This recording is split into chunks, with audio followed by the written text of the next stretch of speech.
मुरली की कहानियाँ, मुरली की कहानियाँ, मुरली की कहानियाँ, मुरली की कहानियाँ।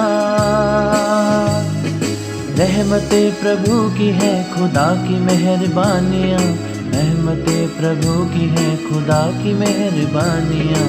मुरली की कहानियाँ, मुरली की कहानियाँ।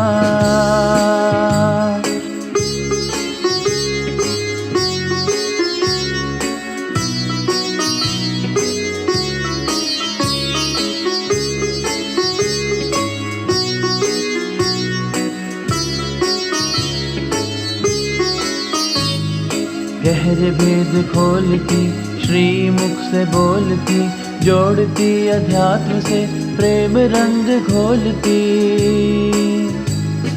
गहरे भेद खोलती, श्री मुख से बोलती, जोड़ती अध्यात्म से प्रेम रंग घोलती। सद्गुणों की खानियाँ, ये मुरली की कहानियाँ, मुरली की कहानियाँ, मुरली की कहानियाँ, मुरली की कहानियाँ, मुरली की कहानियाँ।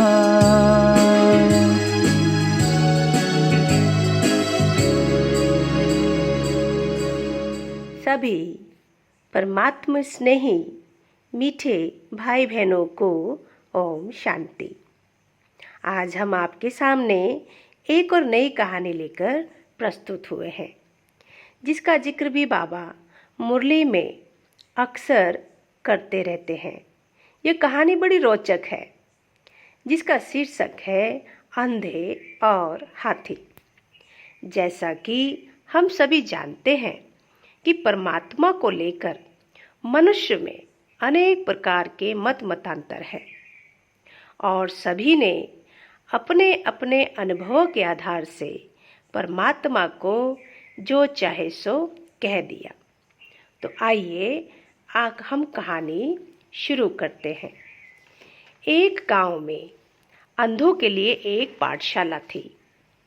एक बार गुरुजी को संकल्प आया कि इन्हें हाथी के बारे में बताऊं। गुरुजी अंधों को हाथी के पास ले गए और कहा, इसे छूकर देखो, यह कैसा लगता है।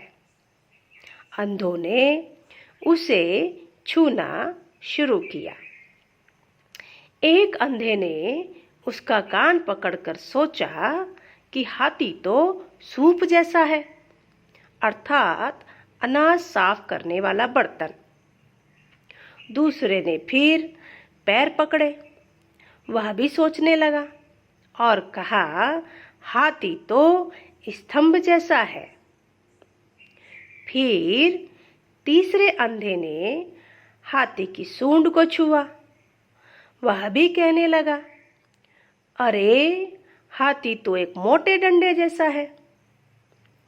चौथे अंधे ने भी हाथी के पेट को छूकर कहा कि हाथी तो दीवार जैसा है। पांचवें ने भी हाथी की पूंछ पकड़कर बोला, नहीं नहीं, हाथी तो रस्सी जैसा दिखता है। बाद में जब सभी हाथी के बारे में अपनी अपनी राय बताने लगे, तो उनमें हाथी के अस्तित्व को लेकर वाद विवाद होने लगा। पहले ने कहा, हाथी सूप जैसा दिखता है, तो दूसरे ने कहा, नहीं, वो तो स्तंभ जैसा है। तीसरा भी कहने लगा, अरे हाथी तो मोटे डंडे के समान है। तो चौथे ने भी उसे टोकते हुए कहा कि हाथी तो एक दीवार जैसा दिखता है। इतने में गुरुजी ने बीच में ही रोककर सबको शांत करते हुए कहा कि आप में से कोई भी गलत नहीं है, लेकिन आप में से एक एक ने हाथी का एक एक भाग पकड़कर उसे ही पूरा हाथी समझ लिया। वास्तव में आप सभी भी के अनुभवों को मिलाकर ही पूरे हाथी की कल्पना की जा सकती है। तो यह थी कहानी अंधे और हाथी की। आइए अब हम इस कहानी के आध्यात्मिक रहस्य को हमारी प्यारी किरण दीदी जी से समझेंगे। अच्छा, ओम शांति।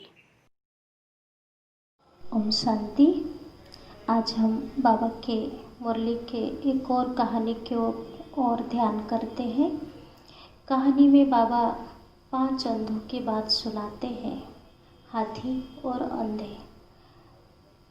कहानी के भाव यह है कि गुरुकुल में 5 शिष्य पढ़ते हैं और उनको गुरुजी हाथी दिखाने के लिए ले जाते हैं और हाथी को फील करने के लिए बताते हैं, हाथी कैसा है फील करो।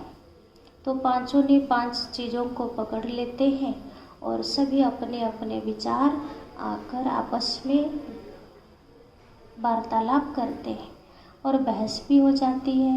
इतने में गुरुदेव आकर पूछते हैं क्या देखा, तो सब ने अलग अलग रूप में बताया कि हाथी खंबा जैसा, हाथी रस्सा जैसा, हाथी पूंछ जैसा, हाथी दीवार जैसा, हाथी सूप जैसा, आदि आदि।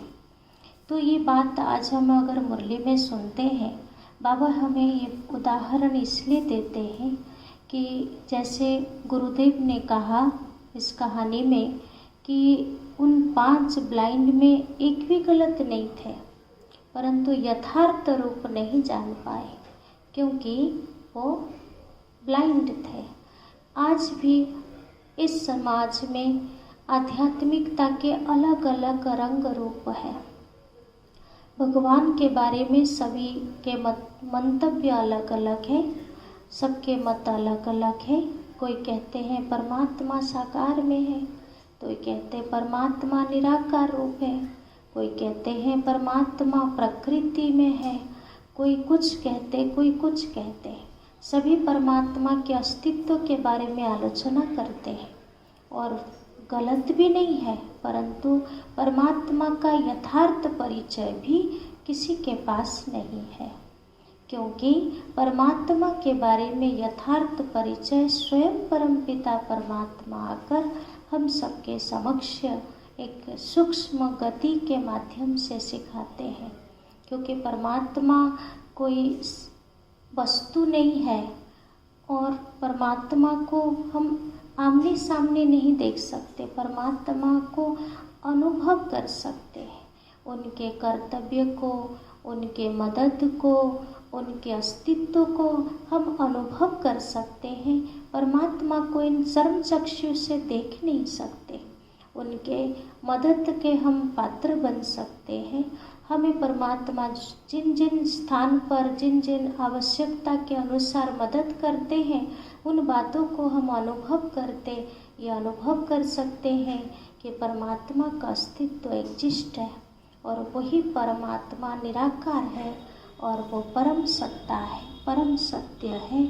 इस कहानी में ये बताने की कोशिश की गई है कि परमात्मा को समझने के लिए परमात्मा द्वारा ही ईश्वरीय ज्ञान ग्रहण करना होगा, जिसके आधार से परमात्मा को समझ पाएंगे।